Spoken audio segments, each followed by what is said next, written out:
Goldberg's a big deal. You know what I mean? And to imagine Bray Wyatt as a formidable opponent for Goldberg, that's a rub, man. That feels pretty good if I'm Bray Wyatt.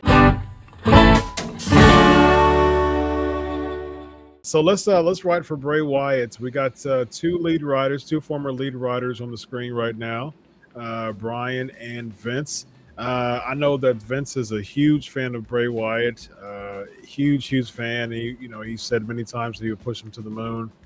As far as writing for Bray Wyatt, because you work with Bray Wyatt, Brian, what was writing for Bray Wyatt? There's a lot of talks that he had a lot of creative just juices flying and pitching a bunch of things.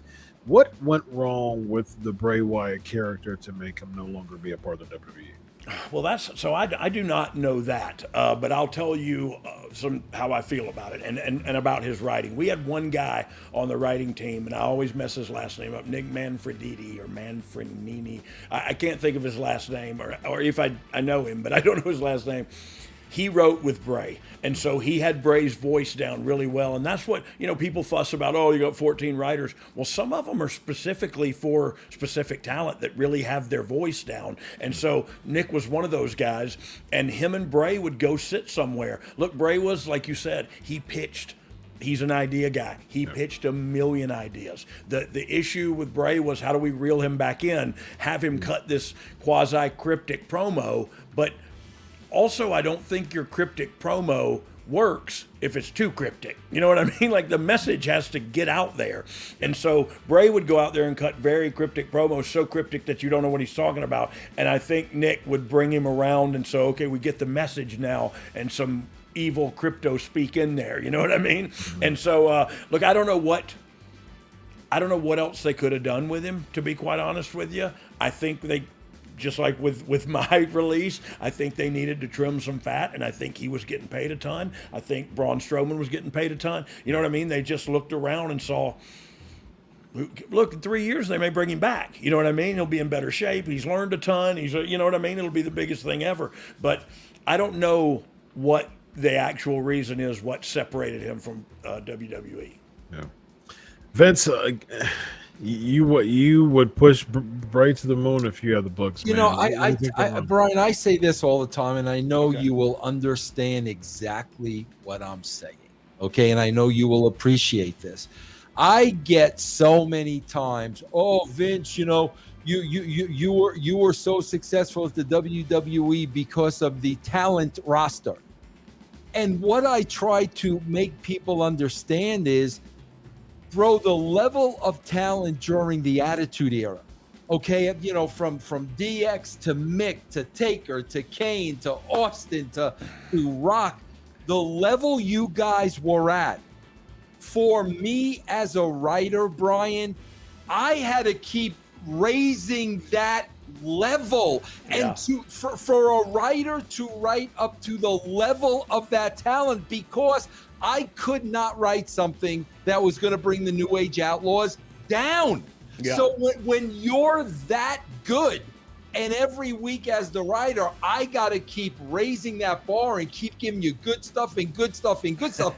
Bro, that is very, very difficult. And Brian, I was getting that impression when I was watching Bray a lot, whereas he was on this level, but I don't necessarily know if, I don't think the writers were able to maintain the level he was at. So what happens in that case? If you can't maintain the level, now you're pulling the guy down. Yeah. That was always the challenge with you guys. I was never going to allow you to be pulled down, but you were so good at what you did, I had to be able to match that, and that was very difficult. Yeah. Yeah, look, it is difficult, and that's when it gets into real episodic writing. It's not easy, and it sure looks easy on Twitter every Monday, Tuesday, Wednesday, and Friday. It sure looks easy, but it is very difficult. And then, of course, you throw in injuries and all that, and egos and all that. But, I don't know what separated Bray. I totally understand what you're saying, Vince, and I agree with that. I also think, like, what else would you have done? Because look, I do look at it from a different perspective, and so from a fan's perspective, maybe they can imagine some different stuff. But he was appearing and reappearing, and John Cena's, you know what I mean? And it was just like, whoa, what's next? And is everybody willing to go that far mentally? You know what I mean? And maybe they were. Maybe they were. That's what, Chris, I'd love to hear your perspective on Bray Wyatt, like the last iteration that we saw of him. Yeah, and I'm looking at it from a standpoint of a fan's perspective too, and it's just I think that it was just so different. Yeah. That I think there needed to be more time for people to buy into the fact that it was so cryptic. You know what I mean? Yeah. Like it became like a niche to like, okay, a few people are like, whoa, we really like this guy. Yeah. But I think it should have been more time to really have more people buy into it. And I think Bray Wyatt should have had more time to develop as a character, I think.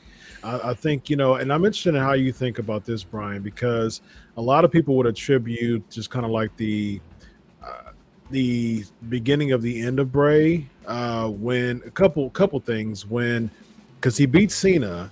Yeah. And then the whole Seth Rollins thing, the Hell in a Cell match where he was having a bunch of like big old, like clown, hammers and things like that, and a bunch of chairs. That was kind of like the beginning of Seth Rollins's heel turn because people were like, what the heck is this? You know what I mean? Like, how in the world is Seth still going over here? And then when Goldberg beat him, people were, crapped on that too. So I think just from those two pivotal booking, choices, I think that really hurt the momentum of the Fiend. Yeah. Well, those two losses in a row certainly don't help. Exactly. But look, to me, and I know this will get me a lot of heat from the hardcores. Goldberg's a big deal, you know what I mean? And to imagine Bray Wyatt as a formidable opponent for Goldberg, that's a rub, man. That feels pretty good if I'm Bray Wyatt, and I bet he got paid.